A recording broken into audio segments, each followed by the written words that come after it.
Hello दोस्तों, Radhe Radhe. Monika biology class में दोस्तों आप सभी का हार्दिक स्वागत है। चलिए आज हम बात करते हैं लिंग निर्धारण के बारे में। आपकी बहुत इंपॉर्टेंट यूनिट है जेनेटिक्स, यानी कि अनुवांशिकता और हम अनुवांशिकता के बारे में आपको बता रहे हैं कि वंशागति क्या है, अनुवांशिकता क्या है। बहुत इंपॉर्टेंट क्वेश्चन, आपकी इंपॉर्टेंट क्वेश्चन यहाँ से पूछे जाते हैं।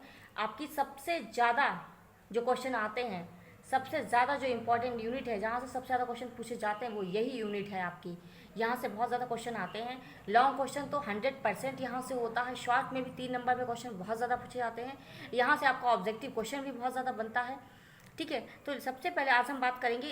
आप पिछले वीडियो में हमने आपसे जेनेटिक्स के बारे में काफ़ी कुछ बताया है कि अनुवांशिकता क्या है, वंशागति क्या है, ठीक है, प्रभावी अप्रभावी लक्षण क्या होते हैं, हमने बहुत सीधा बताई हैं। आज हम डिस्कस करेंगे लिंग निर्धारण के बारे में। बेटा हम लिंग निर्धारण, लिंग का निर्धारण करना, लिंग को कहते हैं सेक्स, और निर्धारण करने को कहते हैं डिटर्मिनेशन। ठीक है, तो लिंग निर्धारण मतलब सेक्स डिटर्मिनेशन, सेक्स को डिटरमाइन करना, यानी कि कोई सेक्स डिटर्मिनेशन मतलब क्या हुआ लिंग निर्धारण का। लिंग क्यों निर्धारित किया जाता है, यानी लड़का है या फिर लड़की है, लिंग का निर्धारण करना यही तो होता है कि हम किसी चीज़ के बारे में पता कर रहे हैं कि कोई जो बच्चा है वो लड़का है या फिर लड़की है। ठीक है, होता क्या है, सभी जीव जातियों में नर और मादा होते हैं। नर और मादा क्या करते हैं, लैंगिक जनन करते हैं, और लैंगिक जनन से जो संतान बनती है वो लड़का है या फिर लड़की है, इसका निर्धारण करना ही क्या कहलाता है, सेक्स डिटर्मिनेशन या फिर लिंग निर्धारण कहलाता है। ठीक, तो लिंग निर्धारण यानी सेक्स डिटर्मिनेशन, लिंग निर्धारण वह प्रक्रिया है जिसके द्वारा यह सुनिश्चित किया जाता है कि लैंगिक जनन के द्वारा उत्पन्न होने वाली संतान नर है या फिर मादा है। ठीक है, यानी कि लिंग निर्धारण वह प्रक्रिया है जिसके द्वारा यह पता किया जाता है कि लैंगिक जनन से जो संतान उत्पन्न हुई है वो नर है या फिर मादा है, लड़का है या फिर लड़की है। यानी कि नर और मादा यह सुनिश्चित करना, लड़का है या फिर लड़की है, इसका पता लगाना ही क्या कहलाता है, लिंग निर्धारण कहलाता है। आपको पेपर में बस इतना ही लिखना है कि लिंग निर्धारण वह क्रिया होती है जिसके द्वारा यह पता लगाया जाता है कि लैंगिक जनन द्वारा जो उत्पन्न संतान है वो नर है या फिर मादा है, लड़का है या फिर लड़की है।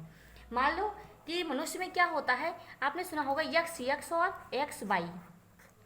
जब यक्स यक्स क्या होता है, दो लक्षण साथ में आते हैं, तो इससे का मतलब ये हुआ कि यहाँ पे लड़की पैदा हुई यानी गर्ल। और यक्स वाई लक्षण अगर हुआ तो इसका मतलब हुआ वाई होगा, लड़का होगा। यक्स यक्स यानी जब क्या होता है, जनन हो रहा होता है, बच्चा पेट में बनना होता है, भ्रूणीय विकास होता है, तो उस समय क्या होता है, जो यक्स है वो यक्स से जुड़ जाता है तो यक्स यक्स बन जाता है। तो यक्स यक्स क्या होता है, लड़की। और जब यक्स वाई से जुड़ जाता है तो बन जाता है यक्स वाई। जब वाई होगा इसका मतलब क्या होता है, लड़का होगा। ठीक, अगर पेपर में ऑब्जेक्टिव में पूछ लें कि यक्स यक्स क्या है तो मतलब लड़की है। ठीक है, और यक्स वाई क्या है यानी लड़का है।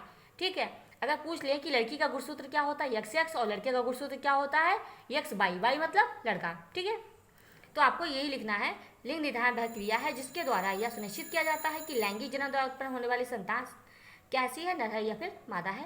ठीक है, लिंग निर्धारण जैसे कि मनुष्य में यक्स यक्स गुणसूत्र होते हैं और यक्स वाई होते हैं। जब जनन के समय यक्स यक्स से जुड़ता है तो लड़की पैदा होती है, और जब यक्स वाई से जुड़ता है तो फिर लड़के का जन्म होता है। ठीक, अगर ऑब्जेक्टिव में पूछ लें कि यक्स यक्स गुणसूत्र किसका हुआ तो आपको 4 ऑप्शन दिए होंगे, आपको पहचाना यक्स यक्स मतलब लड़की है, यक्स वाई मतलब लड़का है। ठीक है, यहाँ से आपका ऑब्जेक्टिव बनता है, आप इसे तैयार करिए। आशा करते हैं आपको हमारा वीडियो अच्छा लगा है। अगर अच्छा लगा है तो ज़्यादा से ज़्यादा लाइक करिए, सब्सक्राइब करिए, शेयर करिए। धन्यवाद।